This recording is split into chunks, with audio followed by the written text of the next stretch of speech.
اللهم صل على محمد وآل محمد. شلونكم حبايب؟ إن شاء الله تكونوا بخير. ورجعت لكم فيديو جديد، واليوم راح نسوي طريقة عمل المعسل. طبعا أخوي قال اليوم راح أسوي وانت صوريني، قلت له أوكي. عندنا هذا التمر، طبعا هو غسيله ونشفه، وهنا حضرنا دبس، وحضرنا زنجبيل أو عرق حار، وهنا حضرنا سمسم وحبة حلوة.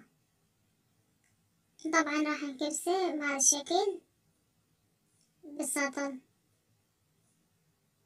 هسه خلينا قليل من التمر، وراح يرجع يخلي هسه السمسم والحبة حلوة.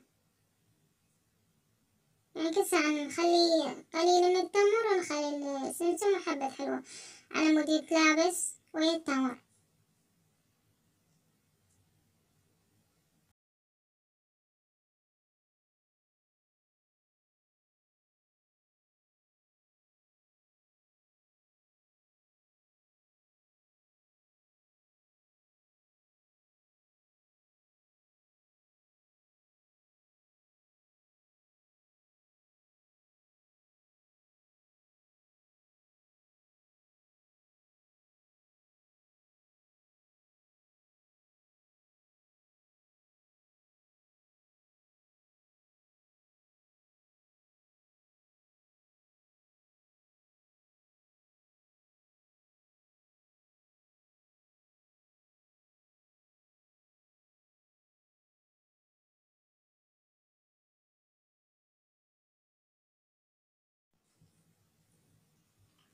وهنا حبايب هسه هنا نخلي الزنجبيل أو عرق الحار،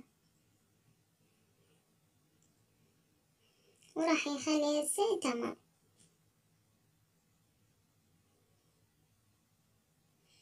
هنا من بعد ما أكمل التمر ورش عليه المواد زي ما قلتلكم، هسه راح يضيف الدبس.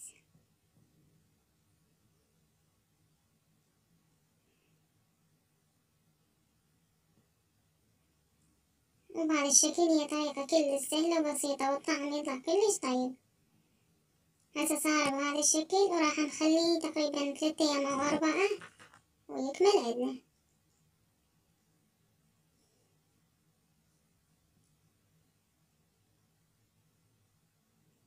وهنا حبايب بعد ما كمل تقريبا أخذ من عندنا 4 أيام، وطلع ما شاء الله الطعم كلش طيب، والشكل مالته يشهي. يستهلكم العافية. واللي شاهد الفيديو لا ينسى اللايك والاشتراك، وانتظروني فيديو جديد. مع ألف سلامة.